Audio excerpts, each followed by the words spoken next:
నమస్తే. తెలంగాణ రాష్ట్రం వచ్చిన తర్వాత కాంట్రాక్ట్ పద్ధతి ఉంటుందా, వాళ్ళు కూలీ చేసుకుంటారా, వాళ్ళు మనుషులు కాదా, కాంట్రాక్ట్ పద్ధతి లేకుండా చేస్తామని కేసీఆర్ అనేక సంస్థలలో, అది సింగరేణి కావచ్చు, నిరుద్యోగుల విద్యుత్ ఉద్యోగుల్లో కావచ్చు, తర్వాత మెడికల్ అండ్ హెల్త్లో కావచ్చు, అనేక మందికి హామీ ఇచ్చిండు. కానీ చివరికి ఈరోజు ప్రజావాణి అని చెప్పి కార్యక్రమం పెడుతున్నప్పటికీ మళ్ళీ రెగ్యులరైజ్ చేయాలని ఇంకా 10 సంవత్సరాల తర్వాత తెలంగాణ రాష్ట్రంలో స్వరాష్ట్రంలో ఇక్కడ స్వపాలకులే మనల్ని పాలించినప్పటికీ ఇంకా సమస్య ఉత్పన్నమవుతుంది. ఇక్కడ మెడికల్ అండ్ హెల్త్ డిపార్ట్మెంట్ సంబంధించి మరికొంతమంది కూడా వచ్చారు. సిబి అర్బన్ ఏఎన్ఎంస్గా పిలువబడతారట. వాళ్ళతో ఒక సమస్య మాట్లాడదాం ఒకసారి. ఏదో మీ సమస్య ఏంటి? సేమ్ రెగ్యులరైజేషన్ అంటే మేము గత 17 ఏళ్ళు 20 ఏళ్ళ నుంచి కాంట్రాక్ట్ వ్యవస్థలో చేస్తున్నాము. ఎందుకు అంటే మనం తెలంగాణ కోరి తెచ్చుకున్న తెలంగాణలో రెగ్యులరైజ్ అయిపోతామని చాలా సంతోషపడ్డాము. బట్ తర్వాత కూడా చాలా పోరాటాలు చేసినాము. ఇదే ఏమంటారు కేసీఆర్ సార్కి, సార్ మేము మమ్మల్ని రెగ్యులర్ చేస్తామన్నారు కదా ఎన్నికల ముందు, సరే మరి ఇప్పుడు మమ్మల్ని రెగ్యులర్ చేయండి, ఆల్రెడీ మేము 10 ఏళ్ళు అవుతుంది చేయండి సార్ అంటే కూడా ఎలాంటి రిప్లై లేదు. ఏంటి అంటే ఇప్పుడు మీరు సెంట్రల్ స్కీమ్ అమ్మ మీకు అవ్వదు వెళ్ళండి, మీరు స్టేట్ నుంచి ఎలక్ట్ అవ్వలేదు అని, మేము చేసేది వరకు స్టేట్కి చేస్తున్నాము.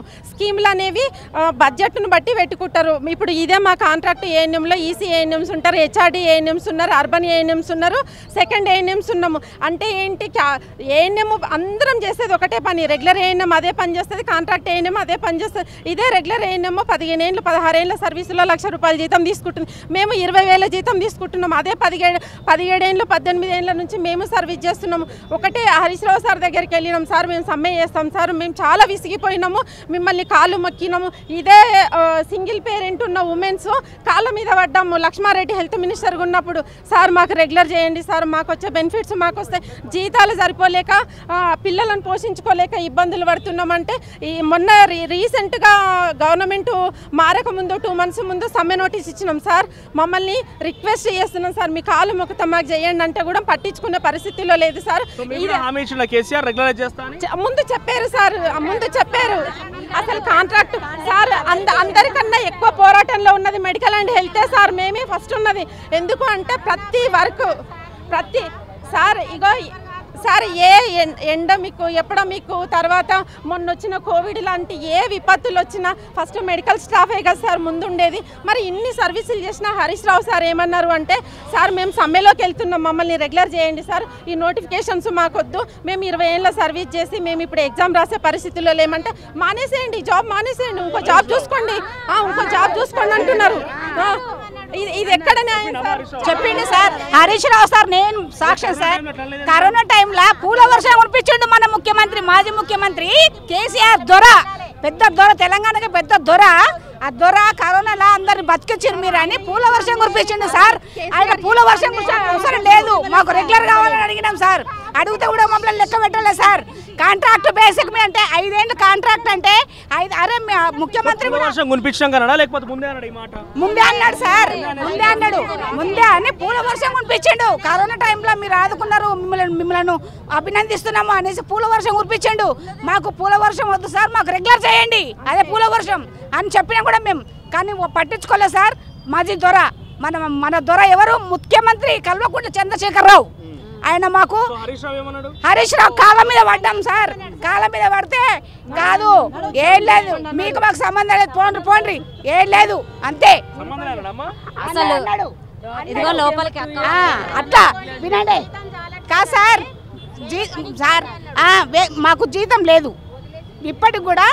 ఇప్పుడు మాజీ మన హరీష్ రావు సార్ ఉన్నప్పుడు, సార్ మాకు శాలరీస్ తక్కువ ఉన్నాయి సార్, జీతాలు కూడా పెంచండి సార్, మాకు ఏరియల్స్ 2018 నుంచి మాకు జీతాలు పెరిగిన జీతాలు కూడా 18 నుంచి ఏరియల్స్ రాలేదు సార్ అని అంటే, ఏ జీతాలు సరిపోకపోతే బంద్ చేసుకోండి, డ్యూటీలు బంద్ చేసుకోండి, వేరే కూలి పని చేసుకొని బతకండి అన్నాడు సార్ హరీష్ రావు సారు. మేము కూలి చేసుకొని ఇప్పుడు ఎవరు కూలి చేస్తున్నారు? మేము నౌకరు చేస్తున్నాం. మా ముందర ఎంత మంత్రులు పోతున్నారు, ఎంతమంది ఆరోగ్య శాఖ మంత్రులు పోతున్నారు, ఇప్పుడు ఎవరు చేస్తున్నారు కూలి? మేము బరాబర్ మెడికల్ డిపార్ట్మెంట్ సిస్టర్లం సార్. 5,000 6,000 దగ్గర ఉంటాం సార్ అందరము. రెగ్యులర్ అయిందా కొంతమందికి? ఒక్కరికి కాలేదు సార్, కొంతమందికి 2008 లోపల 2008 కి ముందు రెగ్యులర్ అయింది సార్. అప్పటి నుంచి ఇప్పటి వరకు నోటిఫికేషన్ ఇవ్వలేదు. అప్పుడు కాంగ్రెస్ గవర్నమెంట్ ఉన్నప్పుడే రెగ్యులర్ చేసింది సార్. ఇప్పుడు తెలంగాణ గవర్నమెంట్ వచ్చాక అసలు మెడికల్ డిపార్ట్మెంట్ అసలు ఏ డిపార్ట్మెంట్లో రెగ్యులర్ చేసిన దాఖలాలు లేవనుకో. మెడికల్ డిపార్ట్మెంట్ అయితే మరీ అన్యాయం సార్.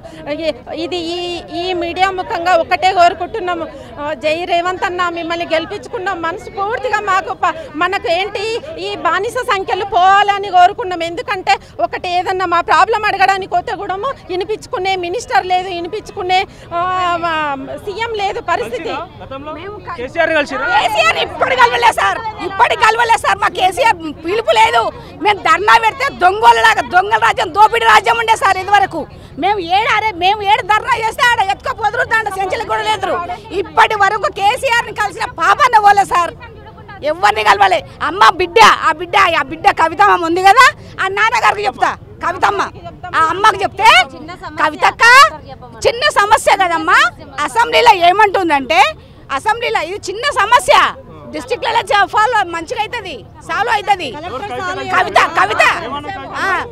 అసెంబ్లీలో ఇది చిన్న విషయం, ఇది చిన్న విషయము, నువ్వు చిన్న విషయం ఏముంటివి ఇంకా రెగ్యులర్ ఎందుకు కాలేదు? పోయిన పదే మళ్ళీ ఇప్పించాడు తండ్రి, మరి మాకెందుకు రెగ్యులర్ చేయడు? ఎందుకు మాకు వచ్చేది 20,000 జీతం, మా 20,000 రెగ్యులర్ చేయండి. మాకు జీతం కూడా ఎక్కువ అవసరం లేదు, ఇదే జీతంలో రెగ్యులర్ చేయండి. కానీ మాకు పని ఒత్తిడి పని భారం ఎక్కువైంది, చేస్తాం సంతోషంగా చేస్తాం, రెగ్యులర్ కావాలని కోరుకుంటున్నాం సార్. మాకు మా రేవంత్ అన్న వచ్చిండు, మాకు రేవంత్ అన్న వస్తే మాకు రెగ్యులర్ చేస్తారని మాకు ఆశతోని నిండు 100%. ప్రభుత్వం వచ్చి 2 నెలలు అవుతుంది కలిసినాం సార్, సీతక్కని కలిసినాం, రాజనిమ్మ మన సార్ని కలిసినాం, జీవన్ రెడ్డి సార్ని కలిసినాం. మనం సరే అమ్మ చూస్తామన్నారు సార్, చూస్తామన్నారు సార్. ఇగో గవర్నమెంట్ కొత్తగా వచ్చింది కదా బ్రదర్, ఇప్పుడు మనము ఏమంటారు టైం ఇవ్వాలి ముందే. అప్పుల రాజ్యం అన్ని ఎక్కడ చూసినా బడ్జెట్లు లేవు, జీతాలకే బడ్జెట్లు లేవు, 2 నెలలు అవుతుంది జీతాలు లేవు. అయితే మాకు కాంగ్రెస్ గవర్నమెంట్ మీద హోప్ ఉంది సార్. ఎందుకంటే కాంగ్రెస్ గవర్నమెంట్లోనే మేము రిక్రూట్ అయినాము, 2008లో వచ్చినాము, ఇంచుమించు 5,000 మంది రిక్రూట్ అయినాము. మాకు కాంగ్రెస్ గవర్నమెంట్లోనే రెగ్యులర్ అవుతుంది అని ఉంది, హోప్ ఉంది అన్న. ఆ నమ్మకంతోనే మేము ఓటేసినాము, తెచ్చుకున్నాం మన గవర్నమెంట్, కాంగ్రెస్ గవర్నమెంట్ను. జై రేవంత్ అన్న మాకు రెగ్యులర్ చేసి పుణ్యం కట్టుకోండి అన్న. మా ఆడబిడ్డలకు చాలా రెస్పెక్ట్ ఇస్తా అంటున్నావు కదా, మాకు రెగ్యులర్ చేస్తే ఆటోమేటిక్గా రెస్పెక్ట్ వచ్చేస్తుందన్న. మాకు మేము ఈ సమస్యల నుంచి బయటపడతాము. థ్యాంక్ యూ అన్న. ఏఎన్ఎంలం అని మేము ఉన్నామని ఒక్కసారి గుర్తించు అంతే, ఏం లేదు.